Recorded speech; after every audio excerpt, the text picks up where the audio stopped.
Hey besties, welcome back to another episode of the Marketing Millennials. I'm Tamara Greminsky, stepping in as your guest host while Daniel is off doing dad things. I'm a longtime product marketing leader and the founder of PMM Camp, a community and newsletter for product marketers.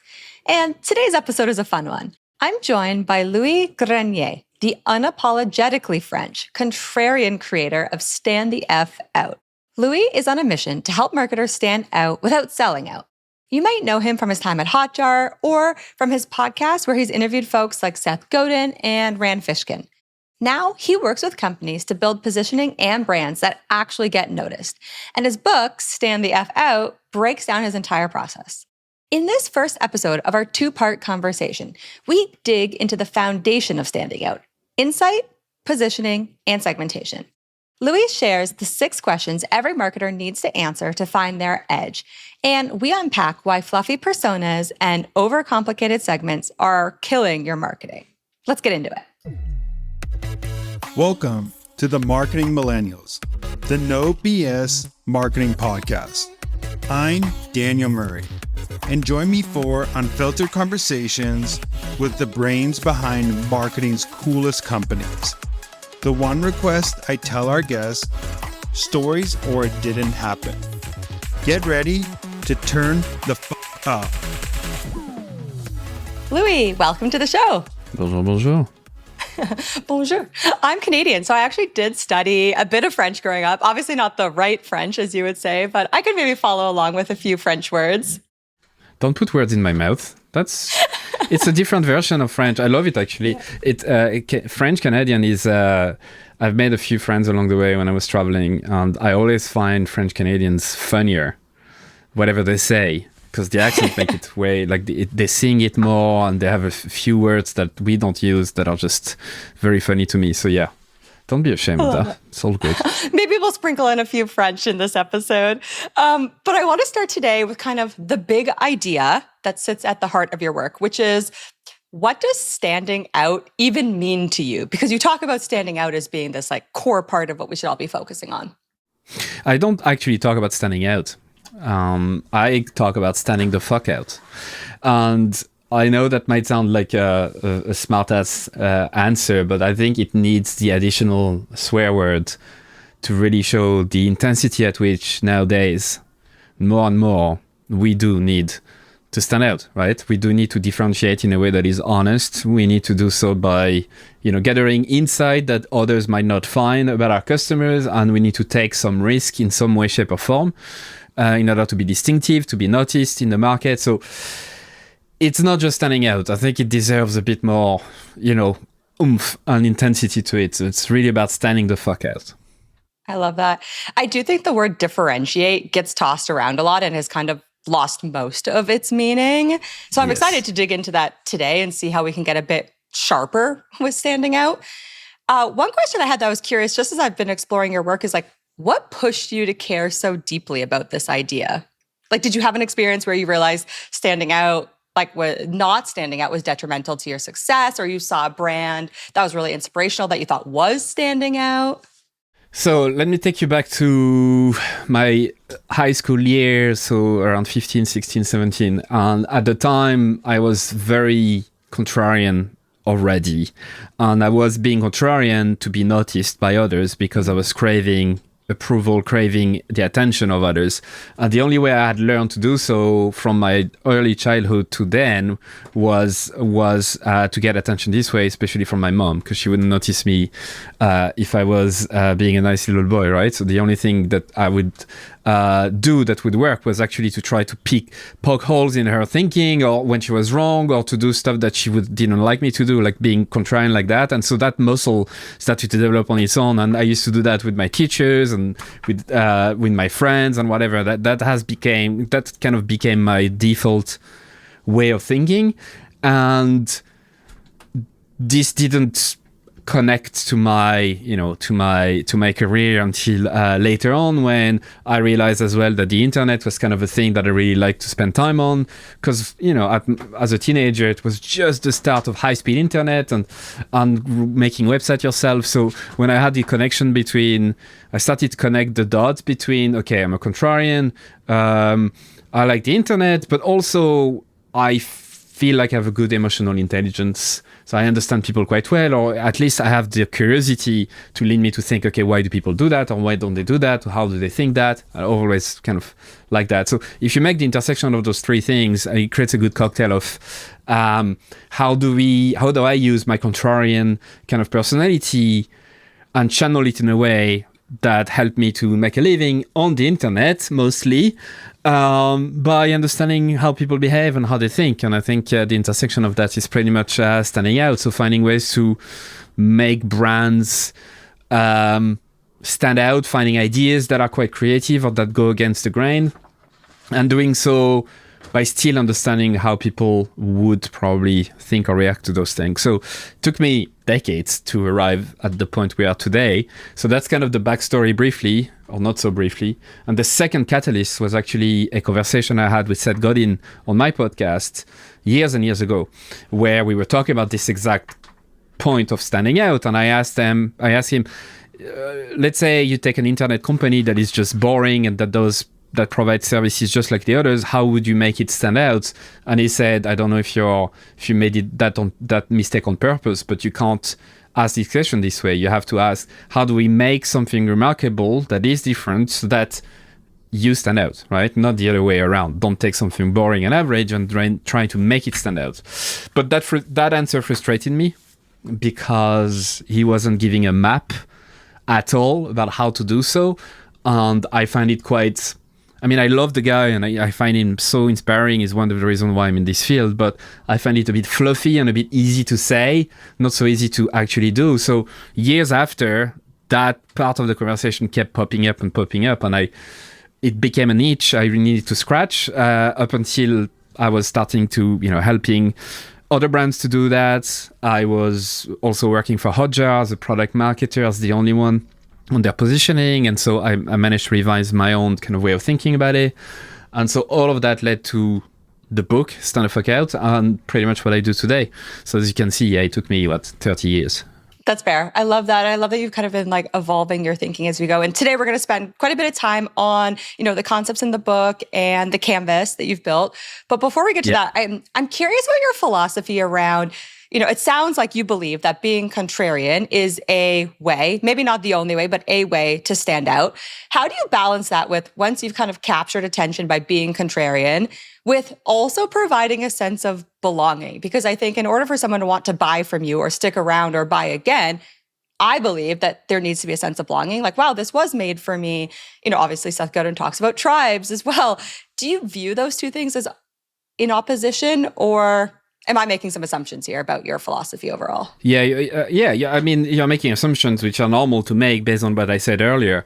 But so the concept of standing the fuck out is bigger than me. I realized the power of it when I started to talk about it. I just had run a class about it years ago, and people used the term to describe their way of doing so, of using their courage and taking some risk and whatever. And so I always say that this isn't a method to replicate my way of thinking and to be a French contrarian. Far from it. In fact, it's there's millions and millions of possibilities. Probably billions, really, if you actually do the math. So I never teach people to be like me. I teach people to, find insights, the reason why people behave a certain way, find little insights from your markets that competitors can't find. 2, developing a unique positioning that gives them a compelling reason to pick you. Not a bullshit reason, but actually a compelling reason. Solving problems that competitors have overlooked. And then developing a distinctive brand that gets noticed. There's, again, millions of ways to do so. And finally, finding the right people at the right time. So it's really not about being contrarian and steering the pot on purpose at all. It's pretty much to your point. It's about connecting, giving. I don't go as deep philosophically in terms of sense of belonging and all of that, and creating loyalty, because that's proven by marketing science that doesn't exist, but we can talk about that. I can rant about that for a bit. The only thing I try to give people is a roadmap that they can use, that is universal, that won't change, to enable them to stand out in a crowded market, whatever they are doing. And it's based on first principles of marketing, psychology, stuff like that. And this is kind of the answer that I was looking for that I couldn't find anywhere else in marketing books and wherever. Totally fair. One of the things I love about the framework that you have is that it is so clear, and easy to follow. The steps are laid out. So why don't we dig into a few of those? What I love about how you start the framework is that you start with insights and research, which I think a lot of people skip over. I think when most people hear the word, I need to stand out, they immediately go to maybe some of the more brand components of standing out. Like, oh, wow, we need new colors. We need a new logo. We need a slogan, whatever it might be. But your approach starts with, as you said, first principles, foundations, customer insight. Why is that so important to reaching, the final conclusion of being able to stand out? I changed my tune on this. I used to swear by just research. You need to do research. You need to interview customer. You need to send surveys. If you don't do that, you're a loser. I've changed my tune because I've realized over the years you don't necessarily need to do brand new research, meaning gathering new data. You don't even need sometimes to just dig old data. Sometimes your intuition and experience in the field is way more than enough to actually lay out the things that you need to construct a unique positioning, distinctive brand, and continuous reach, which is the way to get customers. So it's finding insights doesn't necessarily mean doing research like what we would call research, like the product marketing, customer research. You don't necessarily need to do so. But what matters is that you ask yourself the right questions. And there's six questions that you need to answer. If you answer them properly, deeply, then you already have far more than what most brands or companies would ever have. So what is the actual thing that people want to accomplish? What other things have they tried or considered to accomplish this job? What are the problems, struggles, whatever, pain points, whatever you're going to call them, that prevented them to reaching that job? What is the category of thing, product, services that belong to where you belong in your market's eyes? What events or specific situations have compelled people, your customers, to act and to actually do something about it? And then what group of people would be the most compelled to act based on those struggles? What do they have? What struggles do they have in common that lead them to act and pick you over the others? So I think I would say that instead of focusing on research as the keyword for this phase, I would say it's more, those questions about how people behave or think. And once you have that, just by asking yourself the right questions, I think you're already pretty far. And if you don't have experience, don't have a lot of intuition about what's going on, if you try to create a brand in a category that you don't know about, then you're going to have a bad time, because you're going to really struggle to answer those questions properly with specificity, which is a word that I use all the time, because you need to be specific in order to find opportunities. So yes, then it means you can do research, but it doesn't have to be hardcore customer interviews, hardcore like 20 question survey. Could be a simple conversation with a customer who already bought something from a competitor. It could be analyzing chat transcript from that you've had the last week and just the questions that people ask. Could be mining reviews on Amazon or whatever else. So there's many different ways to gather those insights. It's not always about research, but it's always about those 6 questions. I love that. So what I'm hearing is like, you don't always need to complete new research, but you need to go and look at the information that is available to you to answer those questions. One thought I would love for you to tell me more about is like how you view the connection between best customers and segments. So when you're approaching this work, are you looking at all of the insights that are available en masse and then kind of refining and breaking into segments at the end? Or are you taking a bit of a lens, an opinionated lens at the beginning to say, hey, I want to actually focus on this best customer group, and I'm actually refining into mini segments within that as an output of the research? That's a great question, and I don't say that lightly. It's a great question because I've asked myself this very challenge when I was developing the methodology and writing the book. It's almost a chicken and egg situation, because to learn from a group of people to gather this insight, you kind of need to make a guess at first. So my my approach now is I ask people to think about their best customers of the recent past. And I usually work with smaller brands, but for bigger brands, it's you can use the exact same with the sales team, customer success, or even the CEO and whatnot. And I purposely don't necessarily give them too much like detail about what I mean by best customer. I basically say, the ones that you might have enjoyed working the best with, or like if you really were like, if you had 100 doors in front of you and you knew exactly who was behind each, like who would you knock on first, this kind of stuff. It's just to make them think about beyond the firmographic, bland, deconstruction of customers. So I make them just visualize those people. So I force them to actually think about one or two or three persons, but real people. And just like, then once we know those, you have them in mind, then let's try to answer those questions. And then once we have answer to those questions through research or whatever, this is when we kind of go back from the beginning and try to only find one core segment. So I know the question you want to ask at the very end, which is the marketing hill I'm willing to die on. There's so many hills around there that I'm willing to die on. One of them is product marketers, brands, marketers in general overcomplicate segmentation to the point where I want to vomit a bit every time. So because they forget about the reason why segmentation is important. Segmentation is important not because someone told you so, not because niches are in the riches or riches are in the niches or whatever the fuck.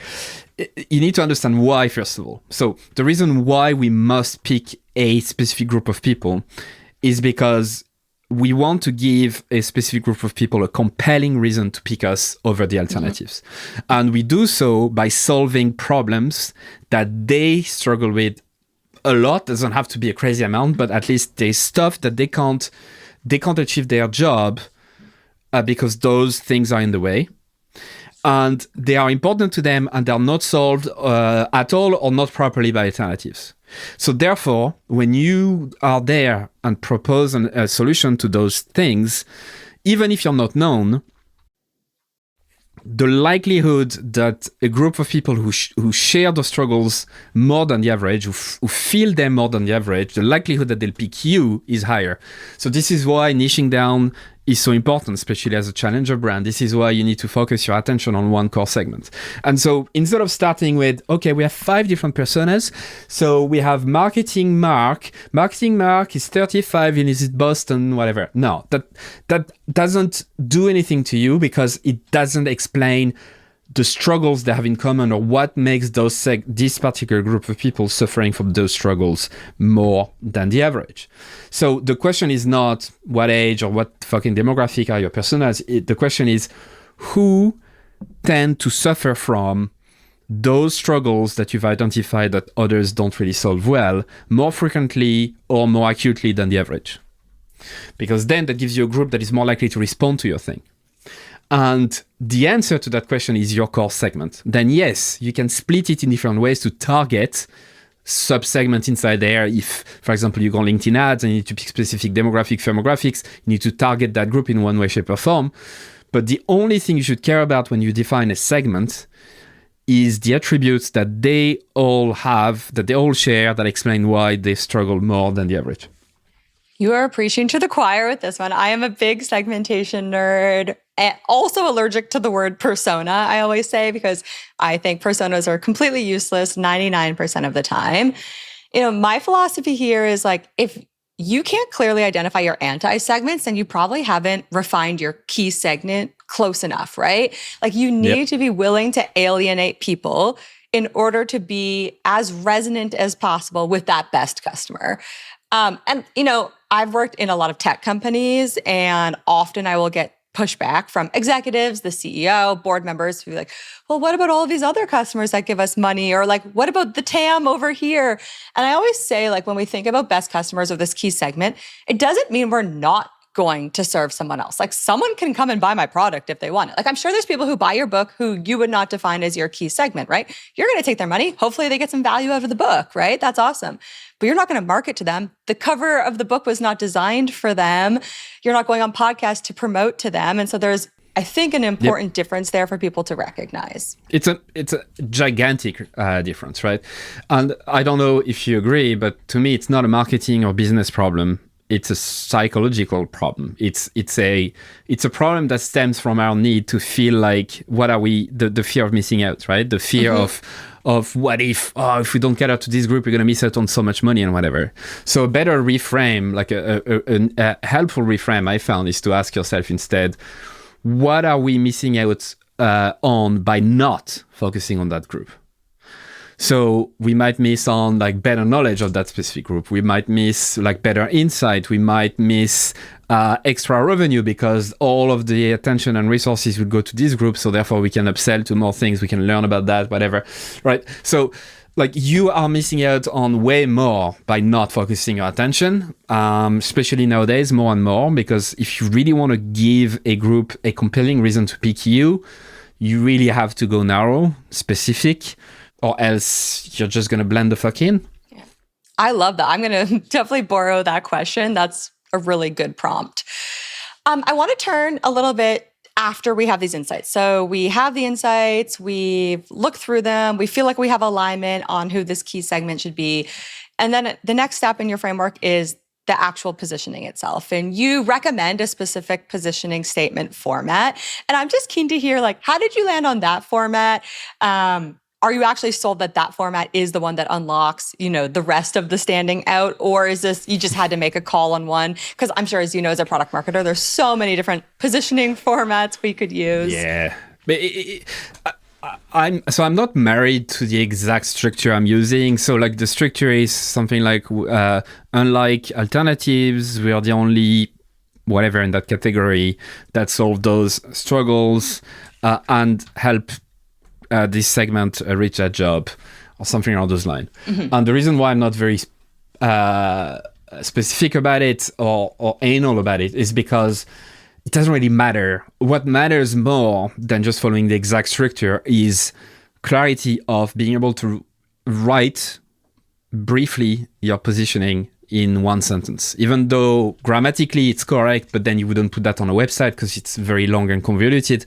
But are you able to summarize and distill the reason why people should pick you over the alternatives in a compelling way in just one phrase? And if you're not, then you don't have a positioning because you're just not making the right choices. So it's what I try to really instill is like, you can follow any template, I don't care, but it needs to give the reason why you're uniquely positioned to give a specific group of people a compelling reason to pick you.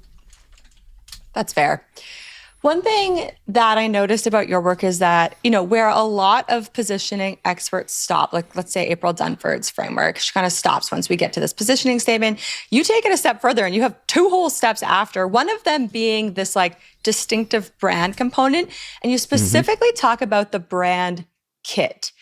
And I'm curious, when you think about someone walking through your framework, do you view this as being like one individual who now is kind of moving on to step 3 and 4? Or is that more, well, I might hand this off. If I'm a product marketer or a marketer leading the first part, now I'm going to hand this off to a more focused brand marketer. Like, who do you envision being able to, I just feel like there's a lot of mix of different skills once we get to the back half of your methodologies. Yeah, so like credit to April Dunford on her fantastic work. She inspired me to actually dig into the topic a lot more. I think her approach worked really, really well when you have a product that is innovative in some way, shape, or form, meaning that within that product, there are features that are offering a compelling reason for customers to purchase you. And it's mostly for B2B tech companies that have a lot of budget and a true innovation and all of that. So distinctive brand, all of that, I understand why it wouldn't be that necessary for that specific group. But for everyone else, which is most people listening anyway, when you want to stand out in crowded market with many direct competitors and no true, genuine, compelling reason to be picked, that you need to actually engineer, then you need more than just positioning.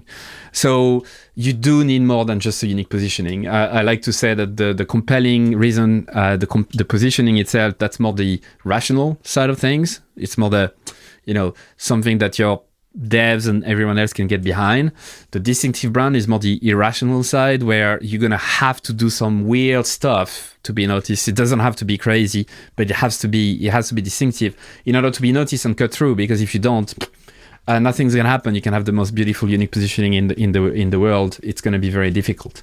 So, it's funny because you mentioned brand marketer versus product marketer and stuff like that. That's another hill I want to die on. I would be willing to die on, is that product marketing shouldn't exist. It's one of the most awkward fucking discipline because marketing, like product, has always been part of marketing, and we just create that function because most in B2B and tech companies were so enamored about our product, and we're so complexifying everything that we do need actually people who are competent enough to re-explain it simply so that people fucking understand it in the first place. So if you learn the true foundation of what marketing is, you understand how people think and how they behave and how they notice you and how they remember you. And if you don't have brand in there, then there's no point, because that's how people construct concept in our mind to help them think about stuff. Brand is not a product of marketing.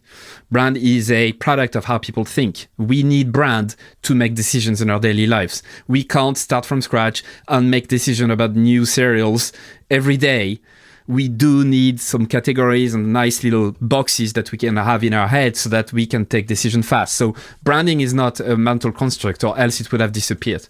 So, I know it's a very zigzaggy way to answer, but I wouldn't try to create those barriers.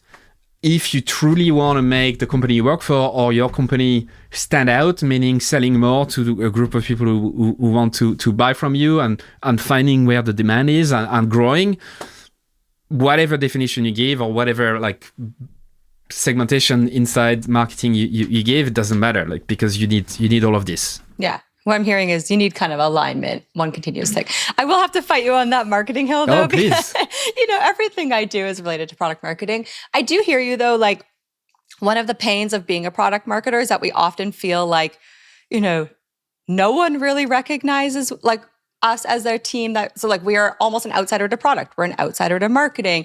And I do think we've overcomplicated what the role is meant to do. However, based on my experience working at many startups and scale-ups, most marketing teams are not equipped with the skills or absolutely not. Mindsets to actually complete those activities. And so we absolutely have a need. Most marketing teams are communication teams. Yes, exactly.